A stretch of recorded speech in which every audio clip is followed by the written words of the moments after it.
اللہ اللہ اللہ اللہ اللہ اللہ اللہ اللہ۔ الحمدللہ رب العالمین،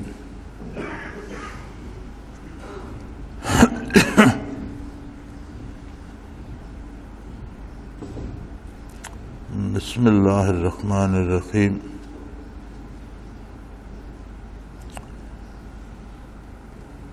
آج تو بھائی بڑی پرچیاں آ گئی ہیں، خیر ہو۔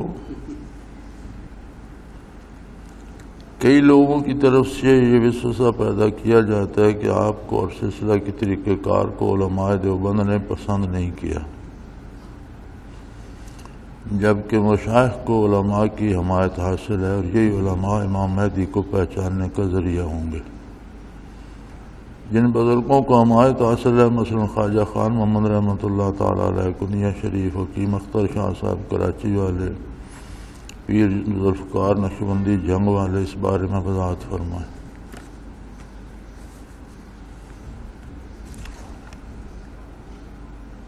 جہاں تک تصوف کا تعلق ہے، وہاں تک اگر آپ علماء دیوبند متقدمین کو سمجھتے ہیں تو ان سب کی تصنیفات تصوف کے موضوع پر موجود ہیں۔ ہمارے پاس لائبریری میں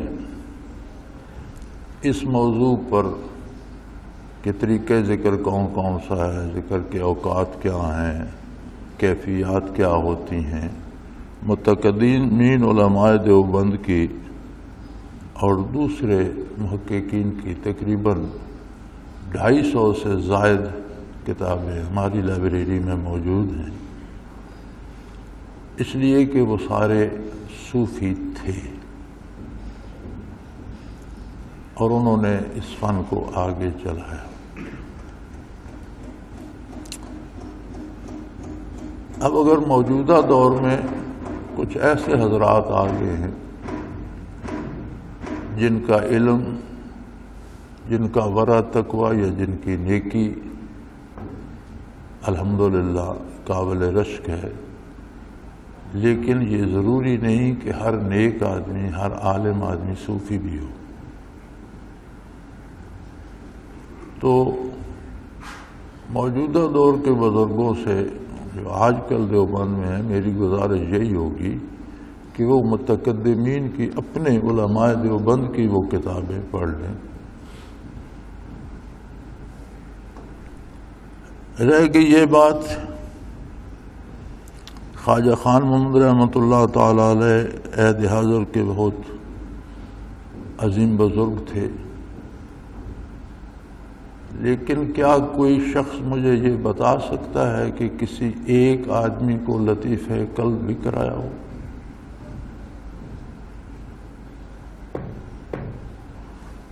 حکیم اختر شاہ صاحب کراچی والے بزرگ تھے، نیک آدمی تھے، کوئی ایک بندہ آپ پیش کر سکتے ہیں جسے انہوں نے لطائف بھی کرائے؟ یہی پیر صاحب جنگ والے نیک آدمی تھے۔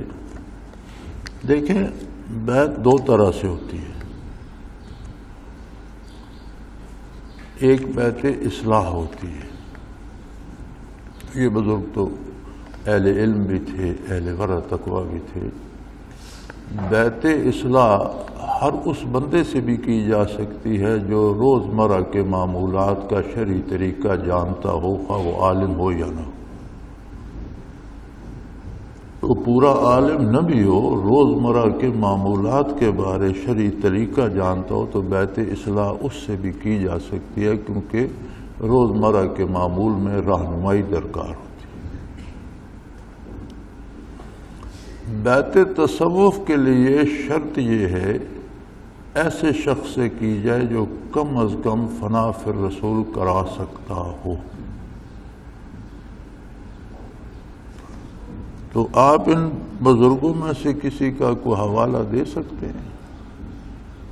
اگر نہیں تو پھر آپ کی دلیل میں تو کوئی وزن نہیں ہے۔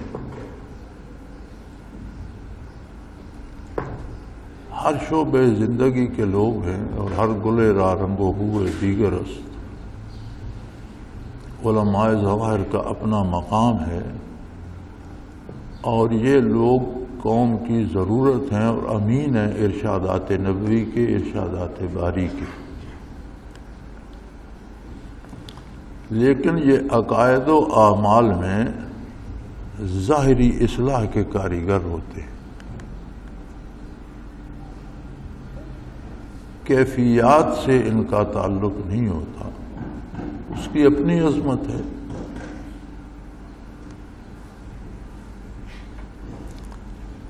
تو اب اگر کوئی صاحب حال یا کوئی صوفی بزرگ نہیں ہے تو وہ ان باتوں کو نہیں سمجھے گا۔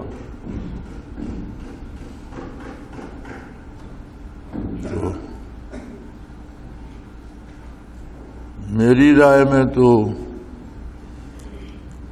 میرے کئی رسالے پرنٹ ہوئے ہیں دیوبند میں، حضرت جی رحمۃ اللہ تعالی علیہ کی تنصیفات وہ مجھے پچھلے دنوں ایک ساتھی امریکہ سے آئے اور وہاں سے وہ لے آئے حیات برزخیہ جو دیوبند کی چھپی ہوئی تھی، لائبریری میں پڑی ہے، کہ میں نے امریکہ کے بھی مغربی سرے سے سان فرانسسکو سے ایک کتابوں کی دکان پہ دیکھی اور میں خرید کے لے آیا۔ تو مجھے سمجھ نہیں آتی کہ یہ دلیل کس کے پاس ہے کہ وہ رد کرتے ہیں۔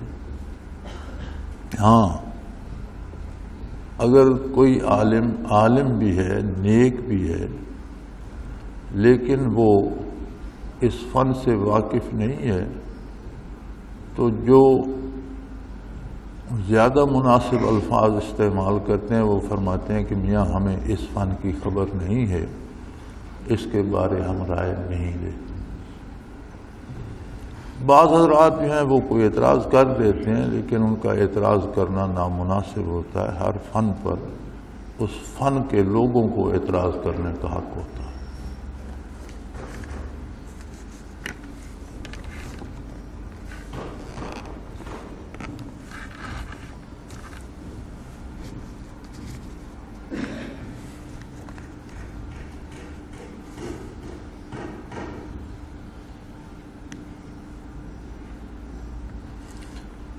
من قال فی القرآن برائے فقد اخطا، تفسیر بالرائے اور علم لدنی میں کیا فرق ہے؟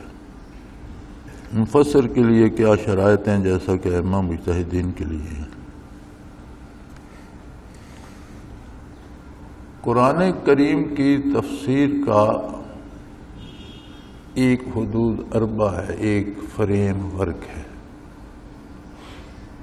جو سارے کا سارا حضور صلی اللہ علیہ وسلم کے ارشادات پر مبنی ہے۔ یہ ایک آؤٹ لائن ہے، ایک حدود اربع ہے۔ اس کے اندر جو تشریح آپ کریں گے جو اس سے متصادم نہ ہو وہ تفسیر بالرائے نہیں ہو۔ جب کوئی ایسی بات کرے گا جو ارشادات نبوی سے متصادم ہو وہ تفسیر بالرائے ہو۔ اور قرآن میں تفسیر بالرائے بہت بڑا ظلم ہے، بہت بڑی جسارت ہے، بلکہ جو بات حضور نے ارشاد نہیں فرمائی اسے حضور کے حوالے سے بیان کیا جائے تو آپ صلی اللہ علیہ وسلم کا ارشاد موجود ہے فَلْيَتَبَوَّأْ مَقْعَدَهُ مِنَ النَّارِ، اپنا ٹھکانہ دوزخ میں بنا لیا اس نے، او کما قال رسول اللہ صلی اللہ علیہ وسلم۔ علم لدنی پہ میں زیادہ بحث نہیں کرتا، آپ کو ایک مثال دیتا ہوں۔ حضرت خضر کے بارے اللہ کریم نے فرمایا علمناہ من لدنا علما، ہم نے اسے بغیر کسی مدرسے کے، بغیر کسی استاد کے، بغیر کسی ظاہری سبب کے اپنی طرف سے علم عطا کر دیا۔ اب موسیٰ علیہ السلام اولو العزم رسول، صاحب کتاب رسول تھے، کلمہ ربہ تکلیما، براہ راست رب جلیل سے بات کرنے کا شرف حاصل تھا، اور یہ معمولی بات نہیں ہے۔ لیکن جتنے علوم انہیں عطا کیے گئے وہ تشریعی تھے، ان کی شریعت کے مطابق تھے، جو ان کی ضرورت تھی۔ جو علوم خضر علیہ السلام کو دیے گئے وہ متعلق تھے تکوینی امور سے، جو امور من جانب اللہ انجام دیے جاتے ہیں اللہ کے حکم سے، اور نبی تو تکوینی امور کا مکلف نہیں ہوتا۔ تکوینی امور پہ مامور ہوتے ہیں اللہ کے فرشتے، اور بعض اہل اللہ کے مقامات و منازل اتنے بلند ہو جاتے ہیں کہ وصال کے بعد ان کی ارواح کو بھی ان فرشتوں میں شامل کر دیا جاتا ہے جو تکوینی امور سر انجام دیتے ہیں۔ ان میں سے ایک حضرت خضر بھی تھے۔ حضرت خضر رحمۃ اللہ تعالی بنی اسرائیل میں سے تھے، اپنے وقت کے کتب مدار تھے، وصال کے بعد تکوینی امور پر اب ان کے پاس علم لدنی تکوینی امور کا تھا۔ دنیا سے وہ جا چکے تھے، شریعت کے تو مکلف نہیں تھے۔ شریعت کا مکلف ہوتا ہے بندہ جب تک اس کے پاس دنیا کی زندگی ہے، دنیا سے جانے کے بعد وہ اس کا مکلف نہیں رہتا، اس کا کام ختم ہو گیا۔ اب جو دنیا میں موجود ہیں وہ مکلف ہیں۔ جب ہم 4-5 ساتھی حضرت رحمۃ اللہ کے ساتھ ہوتے تھے، جماعت وغیرہ کا تصور بھی نہیں تھا، دور دور تک نشان نہیں تھا، تو ایک ساتھی ہوتا تھا، خان زمان اس کا نام تھا، زمیندار تھا، تکڑا، گاؤں کا نمبردار بھی تھا، فنا بقا تک مراقبات بھی تھے اور مشاہدات بھی اچھے۔ وہ اپنے کسی کام سے لاہور گیا، غالباً ہائی کورٹ میں کوئی کام تھا اسے، لاہور گیا تو اسے تجسس ہوا، وہ داتا صاحب کے مزار پہ گیا، مراقبہ کیا، گفتگو ہوئی، ملاقات ہوئی، واپس آیا۔ میں حضرت رحمۃ اللہ کی خدمت میں موجود تھا جب وہ وہاں وارد ہوا، اور اس نے بیٹھتے ہی بڑی عجیب بات کی۔ اب آدمی سادہ سا تھا، اس نے کہا حضرت میں داتا صاحب کے مزار پہ حاضر ہوا، بڑی شفقت فرمائی انہوں نے، ملاقات بھی ہوئی، باتیں بھی ہوئی، تو میں نے یہ عرض کیا کہ حضرت یہ کیا ہو رہا ہے؟ آپ کے مزار کی تو پوجا ہو رہی ہے، لوگ سجدے کر رہے ہیں، اور آپ یہ سب کچھ برداشت کیے بیٹھے ہیں۔ تو فرمایا، وہ مسکرائے اور فرمایا یہ میرا کام نہیں ہے، یہ تم لوگوں کا کام۔ تو کہنے لگا مجھے تو حضرت بات کی سمجھ نہیں آئی، تو حضرت بھی مسکرائے، فرمایا، انہوں نے بجا فرمایا جب آدمی دنیا سے چلا جاتا ہے تو برزخ میں وہ شرعی امور کا مکلف نہیں رہتا۔ اب جو دنیا میں ہم اور آپ موجود ہیں، ہم اس بات کے مکلف ہیں کہ لوگوں کو سمجھائیں اور ان کی اصلاح کریں۔ اب یہ ان کے ذمہ نہیں، انہوں نے صحیح فرمایا۔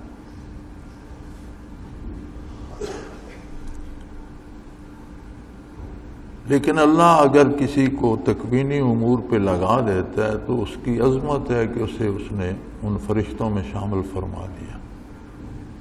علم لدنی یہ ہوتا ہے کہ موسیٰ علیہ السلام نے فرعون کو دعوت دی،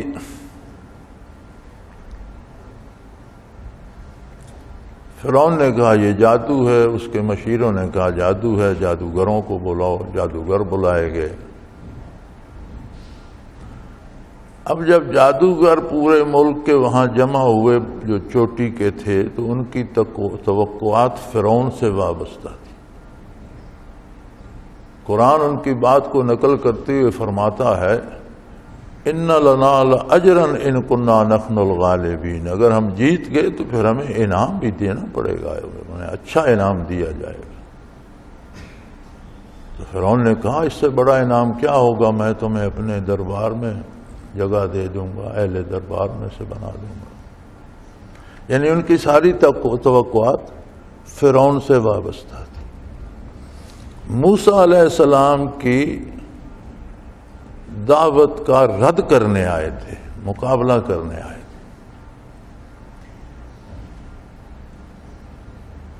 قرآن کریم فرماتا ہے کہ جب مقابلے کی گھڑی آئی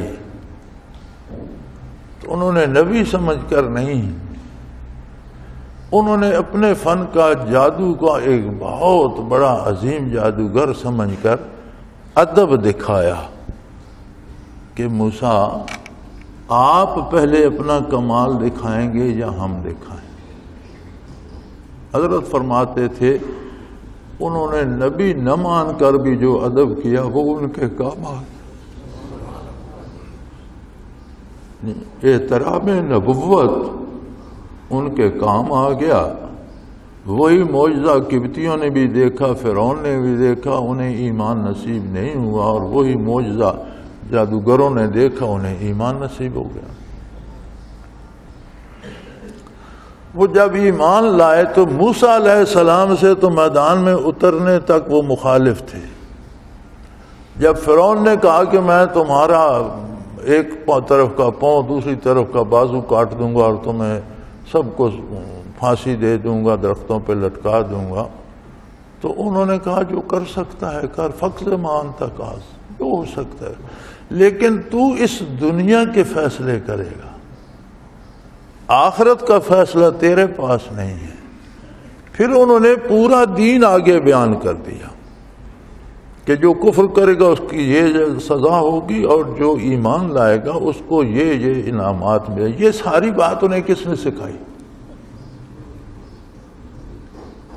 جو تبلیغ وہ فرعون اور آل فرعون کے سامنے کر رہے ہیں، جس کی کچھ بہت سی باتیں قرآن نے نقل فرمائی ہیں، انہوں نے پورا آخرت کا نقشہ کھینچ دیا کہ جو کفر کی حالت میں جائے گا اللہ کے غضب کا شکار ہوگا، جو ایمان لائے گا اس کی خطائیں معاف ہوگی، اسے قرب الہی نصیب ہوگا، اسے جنت نصیب ہوگی، اس پر یہ انعام ہوگا، اس پر وہ انعام ہوگا۔ بھئی کس نے سکھایا انہیں؟ موسیٰ علیہ السلام سے تو ان کی بات ہی نہیں ہو سکی، مخالفت میں آئے تھے، توقعات فرعون سے تھی۔ اب وہ سارا برزخ کا اور آخرت کا حال بتا رہے ہیں۔ کس نے بتایا؟ اللہ نے۔ کیسے بتایا؟ یہ علم لدنی ہے کہ براہ راست اللہ کریم نے ان کے دل پہ القا کر دیا۔ اب علم لدنی کی بھی شرط یہی ہے کہ وہ ان حدود سے باہر نہ جائے جو نبی علیہ السلام کے ارشاد میں، جو سلف صالحین کے ارشادات میں جو حدود موجود ہیں، ان کے اندر کوئی تشریح کرتا ہے تو وہ درست ہے، اس سے باہر جائے گا تو وہ علم لدنی نہیں، وہ شیطانی وسوسہ ہوگا۔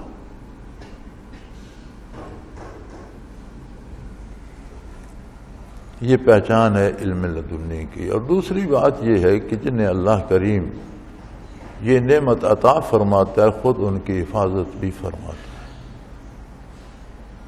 وہ لوگ فضول باتیں نہیں کرتے۔ مجھے اسرار التنزیل کے چھپنے پر کسی بزرگ کا گرامی نامہ ملا،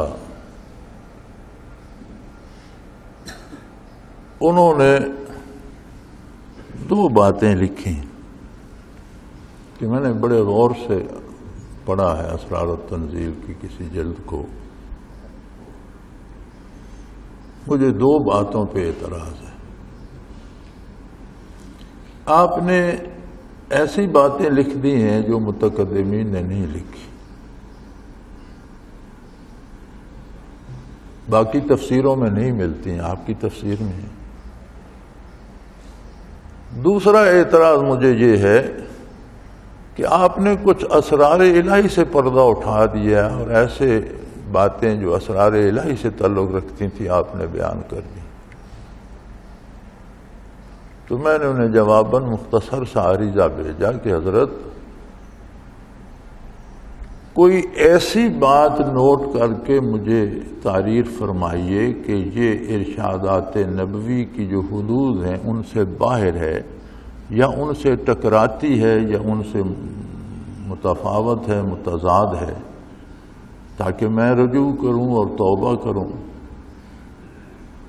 اگر کوئی ایسی بات نہیں جو ان حدود سے متجاوز ہو تو ان حدود کے اندر رہ کر آیت کی تشریح یا حدیث پاک کی تشریح، یہ تو اچھی بات ہے، لوگوں کے لیے سہل ہو جائے، سمجھنا آسان ہو جائے۔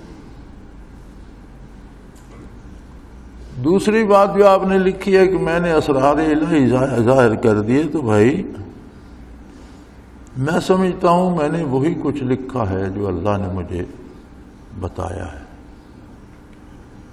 اور اللہ میرا خالق ہے، میرے مزاج کا خالق ہے، وہ جانتا ہے کہ یہ بندہ جو میں اسے بتاؤں گا یہ آگے بتا دے گا۔ جو اسرار ہوتے وہ مجھے بتاتا ہی نہیں، اللہ تو جانتا تھا کہ یہ آگے بتا دے گا، تو جو بات اس نے چھپانی ہوتی وہ مجھے، تو جب مجھے بتا دی میں نے آگے بتا دی۔ تیسری بات میں نے یہ لکھی کہ آپ کو کیا خبر ہے کہ میں نے اسرار الہی ظاہر کر دیے؟ میں سمجھتا ہوں جو میں نے ظاہر کیا یہ عام باتیں ہیں، اور جو اسرار الہی میرے اور میرے اللہ کے درمیان ہیں وہ تو آپ لوگ برداشت ہی نہیں کر سکتے۔ اگر میں بیان کروں تو آپ کا دماغ چکر آ جائے، آپ قتل کے فتوے دے دیں اور آپ تلواریں سود کر بھاگ پڑیں۔ اسرار کوئی بھی بیان نہیں کرتا، اور جو بیان کیا جاتا ہے وہ بات چھپانے والی ہوتی نہیں ہے۔ پھر ان کا جواب نہیں آیا۔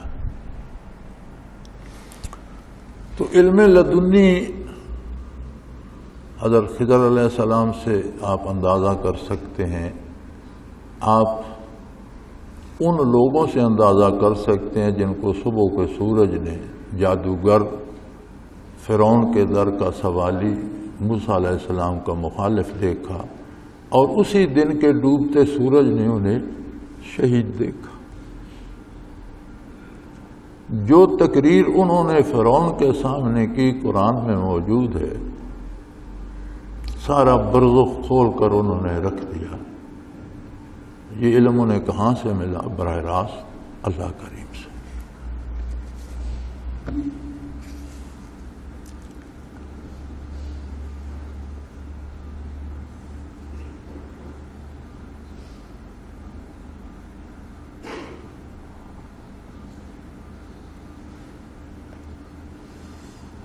ہاں جی، مزیدار سوال ہے۔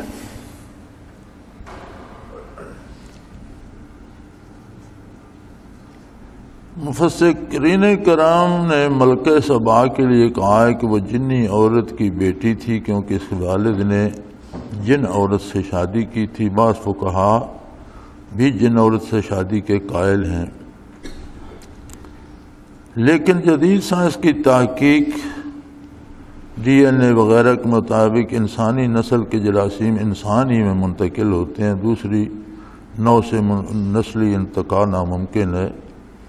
اپنی رائے سے مستفید فرمائیں۔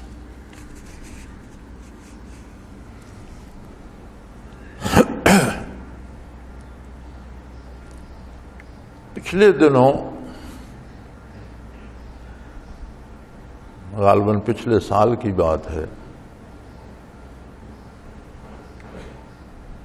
امریکہ کے ایک شہر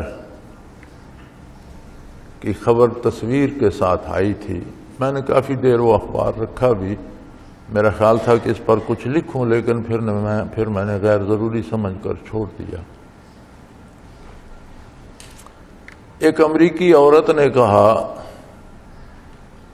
کہ مجھے ایک عجیب و غریب انسان ملا ہے،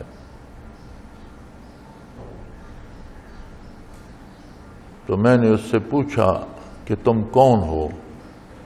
تو اس نے کہا اس شیطانوں کے شہر میں ایک اصلی شیطان ہوں، شیطانوں کے اس شہر میں ایک حقیقی اور واقعی شیطان ہوں۔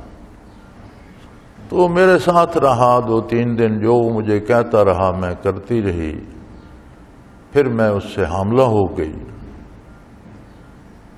پھر میرا خیال تھا کہ میں یہ حمل ضائع کرا دوں، لیکن جب بھی میں یہ ارادہ کرتی تو اس کی شکل میرے سامنے آ جاتی، میں ارادے سے رک جاتی۔ پھر اس کے ہاں لڑکا پیدا ہوا، اس بچے کی تصویر بھی دی ہوئی تھی عام انسانوں جیسا بچہ تھا، لیکن اس کے یہ 2 دانت جو تھے یہ نچلے ہونٹ پر آئے ہوئے تھے۔ وہ تصویر بھی اخبار میں تھی، غالباً اب بھی لائبریری میں پڑھی ہوگی، میں نے رکھی تھی کہ اس پر کچھ لکھوں گا، پھر غیر ضروری سمجھ کر چھوڑ دیا۔ تو یہ سائنس بھی وہیں پل بڑھ رہی ہے اور یہ واقعہ بھی وہیں ہوا ہے۔ اب اس کا کوئی تجزیہ امریکی سائنسدانوں کی طرف سے سنا نہیں ہے۔ جہاں تک جنوں اور انسانوں کی شادی کا تعلق ہے تو یہ میں آپ کو شمار کر کے بتا نہیں سکتا کہ میرے پاس کتنے ایسے حالات لے کر لوگ آئے ہیں کہ خواتین سے جن بدکاری کرتے ہیں، اور ہمارے پاس تو ایک ہی علاج ہے کہ یہاں چند دن رہو، اللہ اللہ کرو، اپنے دل کو روشن کر لو، جن قریب نہیں آ سکے گا، اور الحمدللہ ٹھیک بھی ہوگا۔ یہ وہ کیسز ہیں جو جن بحالت جنیت، جن رہتے ہوئے برائی کرتا ہے۔ اگر جنی مرد کر سکتے ہیں، جنی عورتیں بھی کر سکتی ہیں۔ ایسے لوگ بھی آئے ہیں، ایسے جوان بھی آئے ہیں جن سے جنی عورتیں برائی کرتی تھیں۔ اس کے علاوہ جنوں کو یہ طاقت حاصل ہے، شیاطین کو، جنوں کو، یہ تشکل و باشکال مختلف، کسی بھی شکل میں متشکل ہو سکتے ہیں۔ سانپ بن جائیں، گدھا بن جائیں، انسان بن جائیں، کسی خاص انسان کی شکل بنا لیں، یہ عورت جنی عورت کسی عورت کی شکل بنا لے، یہ سب کچھ ممکن ہے۔ اقام المرجان فی احکام جان، اقام المرجان فی احکام جان کتاب ہے، لائبریری میں موجود ہے، اس میں یہ ساری اس پہ بڑی سیر حاصل بحث ہے۔ جب جنات مجسم ہو جاتے ہیں تو اندر سے رہتے تو وہ جن ہی ہیں، لیکن ان پر احکام وہ سارے وارد ہوتے ہیں جو جن پر ہوتے ہیں۔ اگر جن مجسم ہو جائے، انسان بن جائے، گدھا بن جائے، آپ اسے پکڑ لیں تو آپ کے پکڑے وہ شکل تبدیل نہیں کر سکتا جب تک آپ اسے چھوڑیں گے نہیں۔ تو اگر کوئی جنی عورت انسانی شکل میں آ کر کسی انسان سے شادی کر لیتی ہے تو اس پر احکام جو وارد ہوں گے طبی بھی، وہ بھی انسانی وارد ہوں گے۔ اور اقام المرجان میں یہ ثابت کیا گیا ہے کہ جنی عورتوں نے انسانوں مردوں سے انسانی شکل میں آ کر شادی کی، جن مردوں نے انسان بن کر انسانی عورتوں سے شادیاں کی اور ان سے اولادیں ہوئیں۔ وہ واقعات بھی اس میں نقل کیے گئے۔ میں ایک واقعہ آپ کو سناتا ہوں جو مجھ پر بیتا یا میرے سامنے ہوا۔ میں ڈلوال میں تھا، 1963 کی بات ہے۔ میرے مراقبات فنا بقا تک تھے الحمدللہ۔ تو میرے ساتھ 2 ساتھی ڈلوال کے تھے، میں سکول پڑھاتا تھا۔ 63 کا سال میں نے ڈلوال میں گزارا، تبادلہ وہاں ہو گیا تھا۔ تو میں جامع مسجد میں انہوں نے مجھے ایک کمرہ دے دیا، اس میں رہتا تھا اور جمعے کی تقریر کر دیتا تھا، جمعے کی نماز پڑھا دیتا تھا۔ تو وہ لوگ مجھے جہاں میں رہتا تھا وہاں سے لے گئے کہ نہیں آپ یہاں ہمارے پاس آئیں اٹھے۔ پھر میں نے ایک مکان لے لیا کرائے پر، بچوں کو بھی ساتھ لے گئے، وہاں رہنا شروع کر دیا۔ 1 سال میں وہاں رہا۔ اب وہ لوگ میرے پاس شام کو سے ہم ذکر اکٹھا کرتے تھے، سحری کو کرتے تھے، باہر ایک 4 دیواری کے باہر ایک بیٹھک بنی ہوئی تھی، اس میں ذکر کرتے تھے۔ تو ایک ساتھی جن کا وصال ہو چکا ہے، محمد مالک ان کا نام تھا، عبد المالک، تو بڑے غریب پرور تھے اور شہر کے اکثر غریبوں کے ساتھ ان کے تعلقات ہوتے تھے، کسی نہ کسی کو کچھ نہ کچھ دیتے رہتے تھے، ان پر کوئی مصیبت آتی تو ان کے ساتھ تعاون کرتے۔ تو ایک شام جب ہم ذکر کر کے بیٹھے تو وہ کہنے لگے حضرت ایک بڑی مصیبت آ گئی۔ کیا مصیبت آ گئی؟ یہاں یہ جو قریبی محلہ ہے اس میں ایک لڑکا ہے، وہ تیلی ہے قوم کا، لیکن وہ کوئلے کی کان پہ مزدوری کرتا ہے اور اکیلا بھائی ہے اور اس کی 3-4 بہنیں ہیں، ماں باپ بوڑھے ہیں، وہ اکیلا کما کے لاتا ہے اور دیہڑی دار مزدور ہے۔ تو اسے 2 دن سے جنوں نے پکڑا ہوا ہے اور 24 گھنٹے رات دن پکڑے بھی رکھتے ہیں اور مارتے بڑا ہیں یار، اور چلاتا چیختا رہتا ہے اور مار رہے ہیں اسے۔ میں نے یار اس مصیبت میں مجھے نہ ڈالو، یہ لوگوں کو پتہ چل گیا تو پھر میں تو سارا دن جن ہی نکالتا رہوں گا۔ یہ عامل شامل لوگ ہیں، وہ پیسے لیتے ہیں، عملیات کرتے ہیں ان کے پاس۔ اس نے کہا وہ عاملوں سے بات گزر گئی ہے۔ پھر میں نے کہا ایک شرط پہ علاج کرتے ہیں، اللہ کرے گا انشاءاللہ یہ ٹھیک ہو جائے گا، لیکن تم کسی کو بتاؤ گے نہیں۔ کہنے لگا جی ٹھیک۔ میں نے وہ ساتھ دوسرا ساتھی جو تھا وہیں کا ڈلوال کا بھی تھا، اسے مشاہدات بھی تھے، میں نے کہا چلو دیکھو بھائی اسے کیوں جن نے پکڑ رکھا۔ تو جن سکھ تھا مذہباً، اسے پیٹ رہا تھا، تو اسے روکا، پوچھا،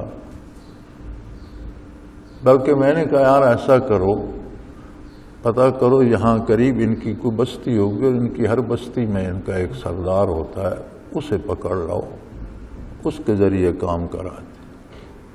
وہ ایک بڑا سا پکڑا گیا، اس سے پوچھا، اس نے اس سے پوچھا، کہنے لگا جی میں گدھا بن کے ان کی ڈیوڑی میں کھڑا تھا، یہ باہر سے آیا تو اس نے مجھے پکڑ لیا اور اس نے پکڑ کر مجھ پر ایک بورا رکھا اور رسی ڈالی اور ڈنڈا لے لیا اور ساری رات مجھ پر یہ مٹی ڈھوتا رہا اور ڈنڈے برساتا رہا۔ تو بڑا برا اشر اس نے میرا کیا۔ جب اس نے چھوڑا تو پھر میں نے اسے پکڑ لیا، اب میں اسے مارتا رہتا ہوں۔ تو میں نے کہا بھئی تم خال سے ہی نکلے، تم گدھا بن کر کھڑے کیوں تھے؟ کہ جی اس کی جوان بہنیں، میرا دل تھا ان سے مذاق کروں گا تو اوپر سے یہ آ گیا، اس نے مجھے پکڑ لیا۔ میں نے کہا تم سکھوں کا مزاج جنوں کا بھی ایسا ہی ہے، گدھا بن کر ہی مذاق کرنا تھا۔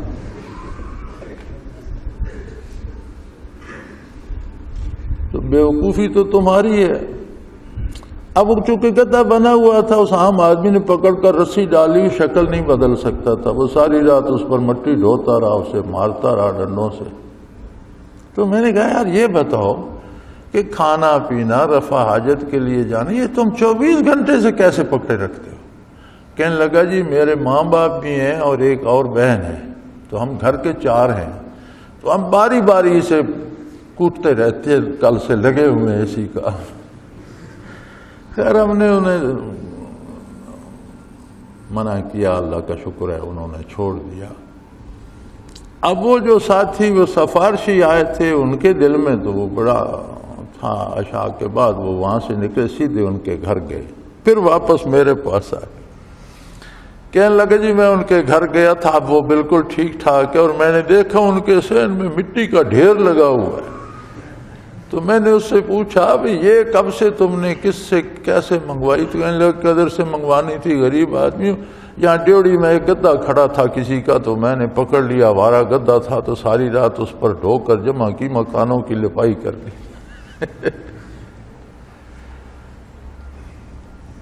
تو یہ جب انسانی شکل میں ہوتے ہیں اور پھر اسی میں رہنا شروع کر دیں تو ان پر احکام انسانی وارد ہو جاتے ہیں۔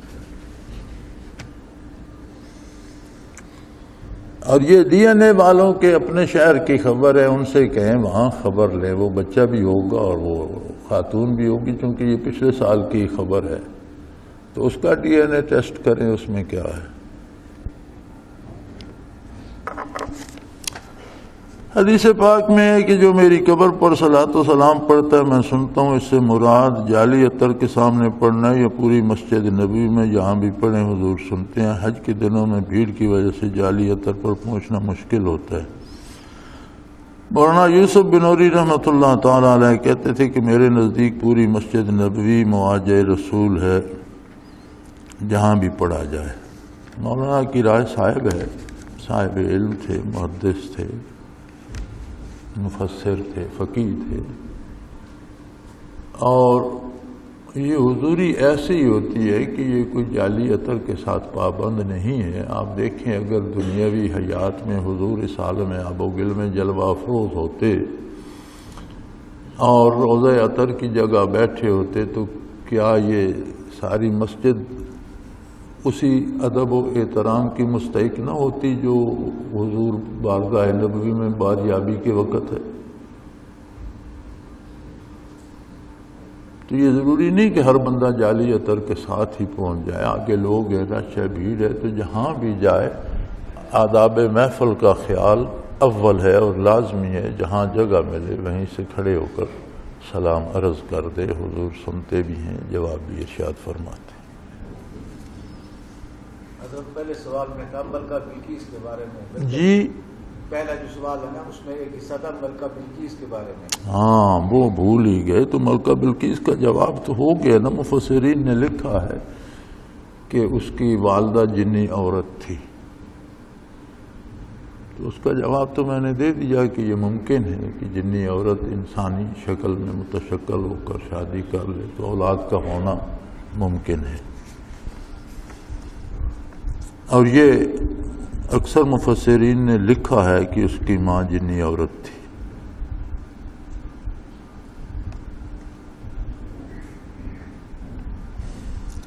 ما اسفل من الکعبین من الازار فی النار، متفق علیہ۔ سیدی سے کو ہوتے ہوئے شلوار ٹخنوں کے نیچے کرنے کی اجازت ہے۔ میرے بھائی اس حدیث پاک کا مفہوم یہ ہے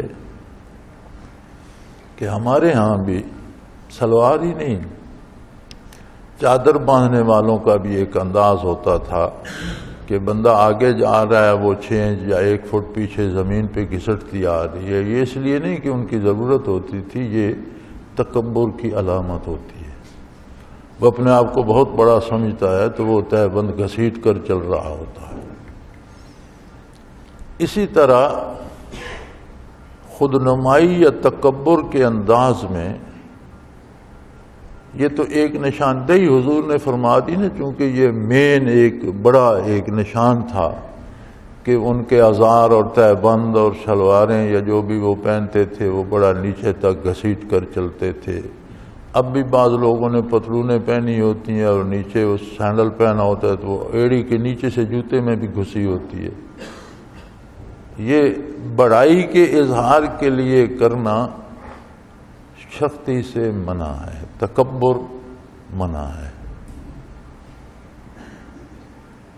ان واجبات میں، ان عین فرائض میں نہیں ہے کہ اگر کسی کی سلوار آدھا انچ ٹخنے سے نیچے ہو گئی تو اس وعید میں آ جائے گا، اس میں نہیں ہے۔ یہ ضروری نہیں کہ آپ کی آدھی ٹانگیں ننگے ہوں۔ لوگ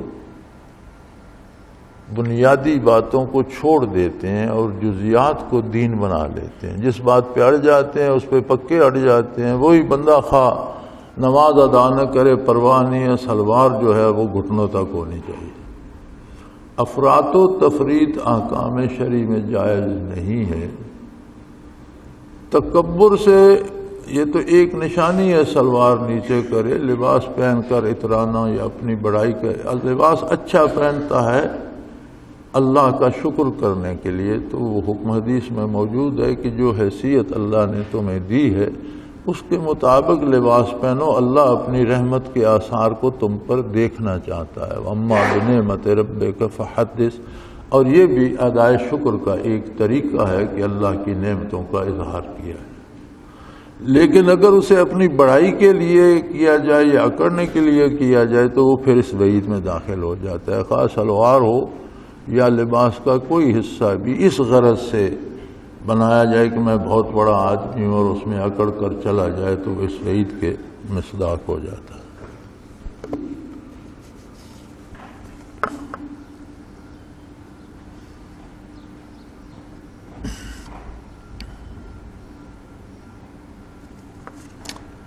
کیا ایسا ممکن ہے کہ کوئی ہمارے سلسلہ عالیہ کا مجاز اور اسے کسی دوسرے سلسلے سے برزخ کی مجازیت مل جائے اور نازل؟ ہاں ممکن ہے، اسے شیطان سے مل جائے گی اور اس انداز میں اسے بہکا کر لے جائے گا، یہ بالکل ممکن ہے۔ ایک بزرگ ہوتے تھے شیر باز غالباً ان کا نام تھا، جہاں تک مجھے یاد ہے، ابھی جماعت نہیں بنی تھی، حضرت نے انہیں حلقے میں لیا، ان کے مشاہدات بہت اچھے تھے۔ آنے جماعت کی ابتدا ہو گئی تھی لیکن چند ساتھی تھے۔ وہ حضرت رحمۃ اللہ علیہ کے ساتھ دورے پر گئے تو واپسی پر حضرت نے ان سے پوچھا کہ میاں شیر سفید ریش بزرگ تھے، پتلے سے وجود کے اور چھوٹے پورے سے مناسب قد کے، ایک کمال ہے، میں نے کئی دنوں سے نوٹ کیا ہے کہ جب میں سحری کا ذکر کراتا ہوں تم سوتے رہتے ہو، تو پھر تمہارا میرے ساتھ رہنے کا کیا فائدہ؟ تو وہ کہنے لگا جی آپ جب عشاء کے ذکر کے بعد آرام فرماتے ہیں، سو جاتے ہیں، تو میرے پاس دو بزرگ آ جاتے ہیں، وہ مجھے ساری رات ذکر کراتے ہیں، تو میں رات بھر کا تھکا ہوا ہوتا ہوں، جب آپ ذکر کراتے ہیں میں سو جاتا ہوں نماز پڑھ کے۔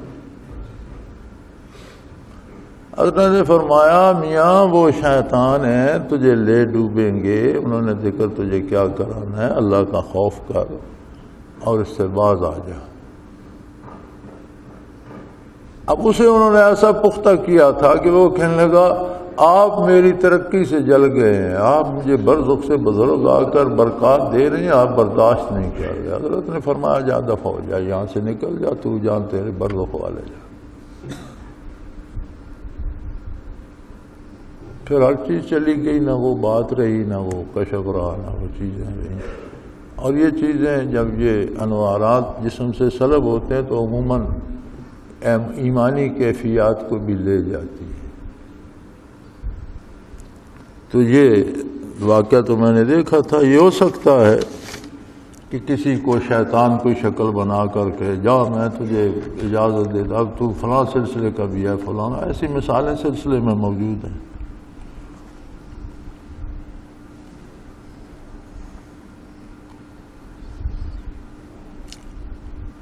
مور نبوت والا بابرکت پرچون جو ہمارے سلسلہ علی کے نصیر کی فضیلت و برکات کے بارے میں ارشاد فرمایا، سادہ سی بات ہے بھائی، میرا خیال ہے اس کی بنیاد تو کسی نہ کسی بیان میں آ گئی ہے یا تحریر میں آ گئی ہے۔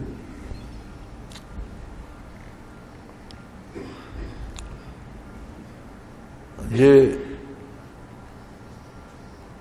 بیت اللہ میں صحیح کرتے ہوئے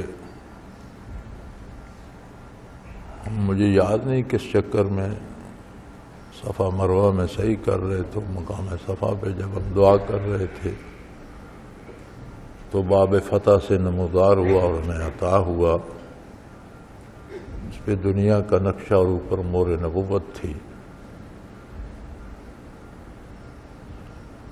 برکات اس کی ظاہر ہیں کہ مور نبوت تو حضور صلی اللہ علیہ وسلم کے زمانے میں تھی، آج تک ہم نے کہیں سوائے کتابوں کے اسے نہیں دیکھا۔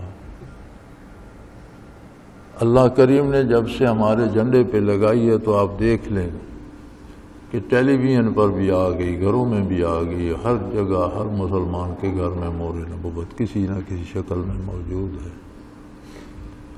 جہاں تک روئے زمین کا تعلق ہے تو اس وقت جاپان سے لے کر امریکہ کے مغربی ساحلوں تک اور چین سے لے کر افریقہ تک الحمدللہ ہر جگہ اس مور کے حامل اور اللہ اللہ کرنے والے موجود ہیں۔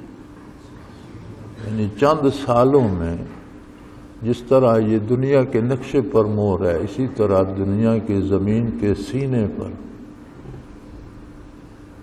ہر جگہ اللہ اللہ کرنے والے بھی موجود ہیں۔ یہ اللہ ہی کی برکت ہے، اللہ ہی کی رحمت ہے، اور اسی کی قدرت کاملہ ہے کہ اس نے اس چیز کو اتنا پھیلا دیا۔ حضور اکرم صلی اللہ علیہ وسلم نے امور دنیا میں زندگی کے ہر شعبے میں رہنمائی فرمائی ہے اور زندگی کو سہل بنانے کا طریقہ اور سلیقہ سکھایا ہے، الحمدللہ۔ سوال یہ ہے کہ اگر زندگی میں کسی فسادی اور سخت مزاج بندے سے گزارنا کرنا پڑے تو اس کا مسنون طریقہ بتا دیجیے۔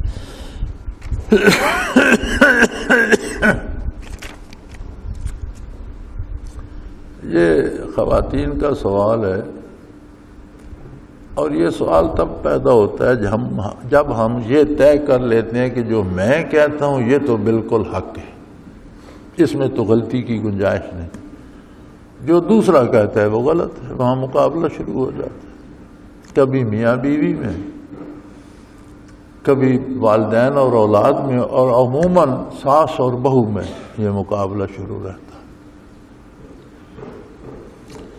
میرے پاس لوگ آتے ہیں، جی یہ بچہ بہت ضد کرتا ہے، تو میں کہتا ہوں ہو سکتا ہے بچہ ضد نہ کرتا ہو، آپ کرتے ہیں، ہو سکتا ہے بچے کا مطالبہ صحیح ہو، آپ ضد کر رہے ہو کہ نہیں یہ نہیں کرنا، ہو سکتا ہے وہ کوئی کتاب مانگ رہا ہو، اس کی ضرورت ہو، آپ کہتے ہو اس کی ضرورت نہیں ہے میں خرید کر نہیں دیتا، تو ضد بچہ تو نہیں کر رہا، آپ کر رہے ہیں۔ یعنی اپنے آپ کو کلی طور پر سچا سمجھ لینا اور دوسرے کو بالکل جھوٹا یا غلط اس کا سمجھ لینے سے ضد پیدا ہوتی ہے۔ تھوڑی سی گنجائش رکھیں کہ ہو سکتا ہے مجھ سے ہی غلطی ہو رہی ہو سکتا ہے اگلے کی 100% بات صحیح نہ ہو، لیکن شاید 50-25% اس میں بھی صداقت ہو۔ اس انداز سے دیکھا جائے تو پھر مقابلہ نہیں رہتا، پھر ضد نہیں رہتی، پھر کوئی افہام و تفہیم کا راستہ نکل آتا۔ اب ایک جھگڑا بڑا بنتا ہے، جو خاتون شادی کر کے آتی ہے وہ سمجھتی ہے کہ یہ بندہ میری ہی ملکیت ہے، حالانکہ اس بندے کے اور بھی اس کے ذمہ حقوق ہوتے ہیں، والدین بھی ہوتے ہیں، بہن بھائی بھی ہوتے ہیں، ذمہ داریاں بھی ہوتی ہیں، ملازمت کی ذمہ داریاں بھی ہوتی ہیں۔ اب وہ کلی طور پر بیوی کے قدموں میں بیٹھ جائے یہ تو ممکن نہیں، اسے کما کے بھی لانا ہے، اسے دوسروں کے حقوق کا، والدین کا، بہن بھائیوں کا بھی خیال رکھنا ہے، رشتہ داریوں کا، کسی کی شادی، کسی کی موت۔ تو اگر بیوی یہ گنجائش رکھے کہ میرے حقوق پورے ہو رہے ہیں، باقی اپنی ذمہ داریاں دوسری بھی اس نے پوری کرنی ہے، تو جھگڑا نہیں ہوتا۔ میاں بھی اگر یہ حق رکھے کہ بیوی بھی انسان ہے، ہمارے گھر میں آئی ہے، گھر کا ایک فرد ہے، اپنے حصے کی ذمہ داریاں ادا کر سکتی ہے، یہ ممکن نہیں ہے کہ سارے گھر کا بوجھ یہ اکیلی اٹھا لے، تو شاید کچھ نہ کچھ۔ اب بہو آ جاتی ہے، بہو سمجھتی ہے یہ میرا میاں ہے، ساس کہتی ہے نہیں یہ میرا بیٹا ہے تو دونوں سچی، اس کا بیٹا بھی ہے، اس کا میاں بھی ہے۔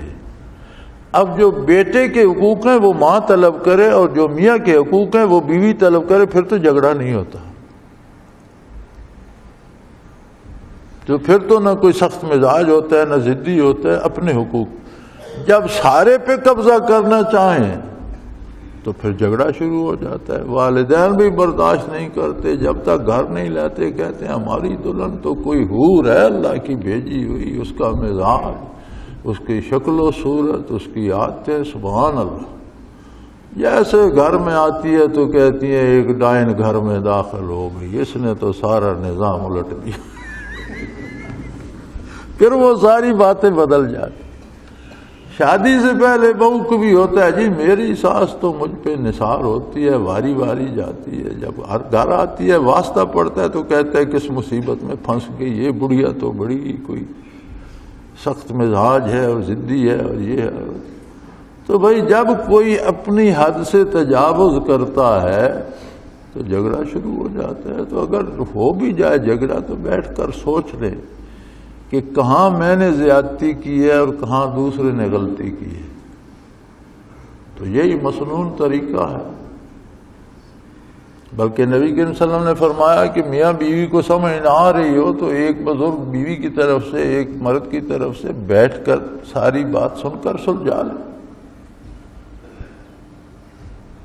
تو جھگڑا یہاں شروع ہوتا ہے جب اپنی حد سے بڑھ کر ہم قبضہ کرنا چاہتے ہیں، تو پھر جب دونوں طرف سے پورے کے پورے کا مطالبہ ہو تو جھگڑا تو ہوگا، اب جو تکڑا ہوگا وہ چھین لے گا۔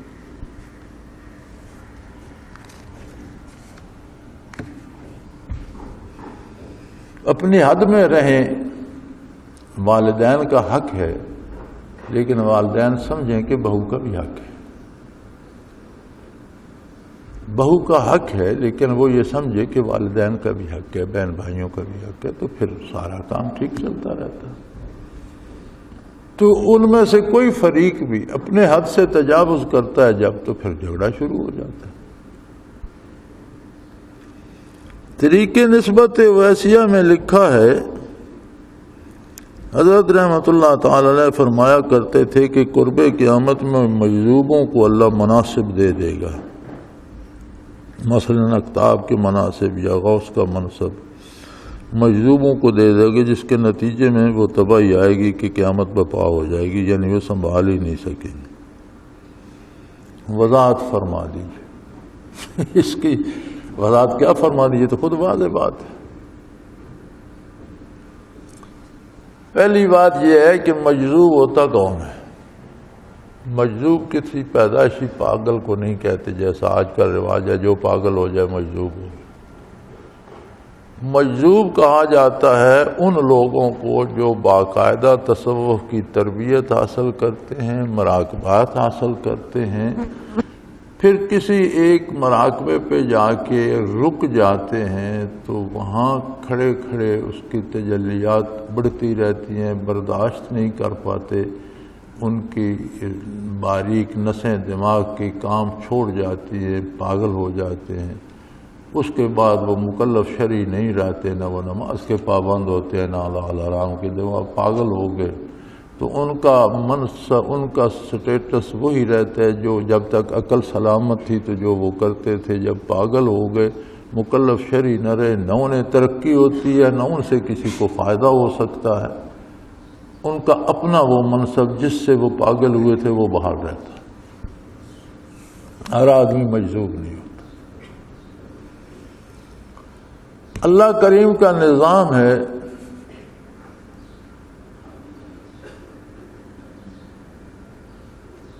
اور حضور صلی اللہ علیہ وسلم کا ارشاد ہے، اعمالکم اموالکم او کما قال رسول اللہ صلی اللہ علیہ وسلم، کہ تمہارے اعمال ہی تم پر حکومت کریں گے۔ ہمارے جو دنیاوی حکمران ہوتے ہیں وہ بھی ہمارے کردار کا پھل ہوتے ہیں، جیسے ہم ہوتے ہیں ویسا حکمران بن جاتا ہے۔ تو ہمیں یہ دیکھنا چاہیے، اگر ہم سمجھتے ہیں کہ ہماری حکومت اچھی نہیں ہے تو پھر ہمیں دیکھنا چاہیے کہ ہم کیا خرابیاں کریں، ہم اپنی اصلاح کریں، اللہ وہاں کی اصلاح کر دے گا، انہیں توبہ کی توفیق دے دے، اس کی مرضی، یا کوئی اچھے لوگ بدل دے، اس کی مرضی۔ تو ہم اپنی اصلاح تو کرتے نہیں، لانگ مارچ سے بدلنا چاہتے ہیں۔ جلوسوں سے، لانگ مارچ سے، جھگڑے سے اور فساد بڑھتا ہے، تکلیفیں بڑھتی ہیں، کوفت بڑھتی ہے، مثبت تبدیلی نہیں آتی۔